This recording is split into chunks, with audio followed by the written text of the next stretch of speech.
wanakuambia lenye mwanzo halikosi mwisho. Sasa unaweza kujiuliza kauli hii Official Rose D anaizungumza kwa sababu zipi haswa?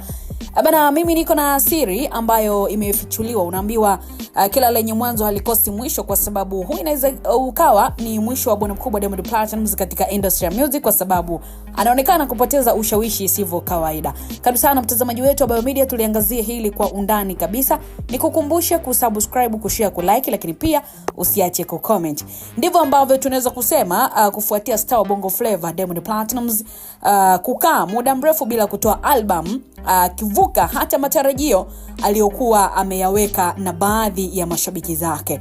Bana, mwanamuziki huyu ni mwanzilishi pia wa WCB Wasafi, na ni miaka 8 imepita tangu alipoachia albamu yake ya mwisho, ikiwa ni miaka 2 zaidi ukilinganisha na albamu yake iliyokuwa imetangulia.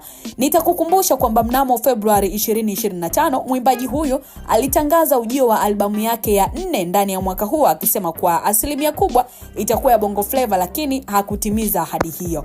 Na bwana mkubwa pia aliweza kutoa Diamond aliweza kutoka kimuziki kupitia wimbo wake Nenda Kamwambie mwaka 2009, na ni kutoka albamu ya kwanza kwenda ya pili alipumzika kwa miaka 2 tu, na kutoka ya pili kwenda ya tatu alipumzika miaka takribani 6. Hata hivyo kutoka hiyo ya tatu kwenda ya 4 ambayo inasubiriwa tayari amekwisha kupumzika miaka 8, na haijulikani ni lini itatoka, ingawa mashabiki wengi walidhani ingekuwa kama mwaka 1 au 2 iliyopita.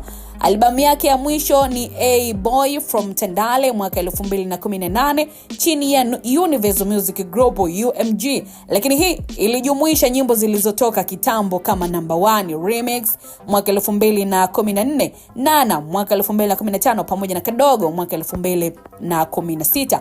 Ni albamu ambayo ilisheheni majina makubwa kama P Square, Neo, Tiwa Savage, Vanessa Mdee, Rick Ross, Praiser pamoja na Rayvanny, lakini pia walikuwepo kina Omarion, Flavor and Banyan, Yankila, Morgani, lakini pia Davido na kadhalika. Sasa tangu hapo akakaa kimya kiukweli upande wa album, na badala yake amechagua kutoa single moja, kitu ambacho ni tofauti na mastaa kama Wizkid na kina Burna Boy ambao kuna wakati mashabiki wanaweka daraja moja ama wanamweka Diamond Platnumz daraja moja na watu hawa.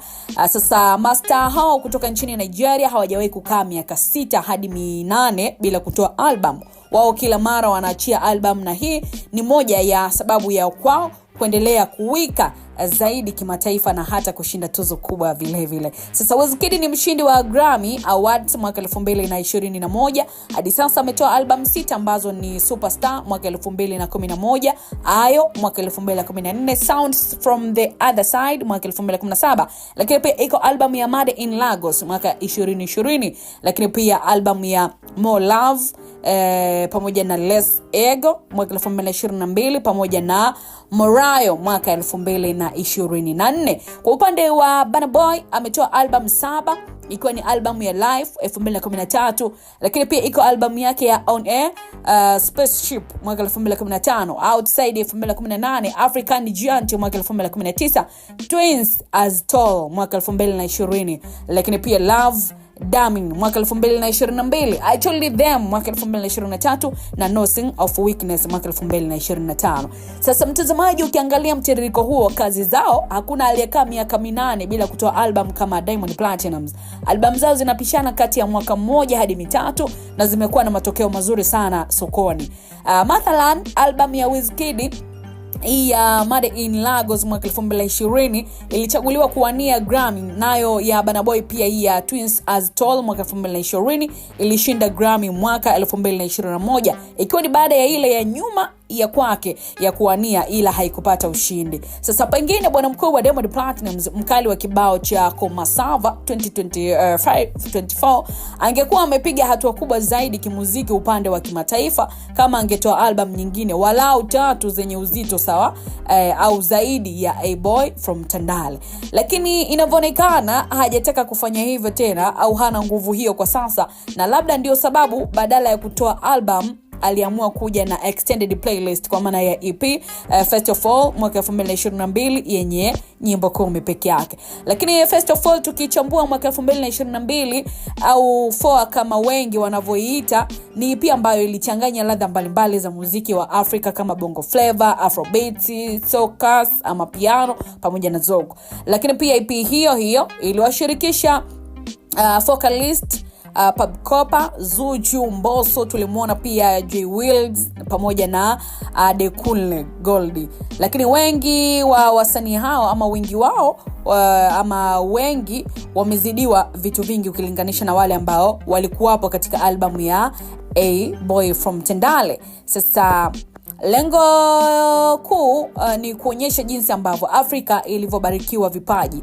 Si kutaka kujifungia sehemu moja tu, kwa sababu muziki unahusu mapenzi, maisha, sherehe na hata unaweza kufanya ulie pia. So Diamond aliimba Apple Music wakati huo, lakini mashabiki wengi walikosoa hatua hiyo ya bwana mkubwa kutoa EP, wakidai kwa daraja alilopo kimuziki alipaswa kufanya zaidi ya hapo.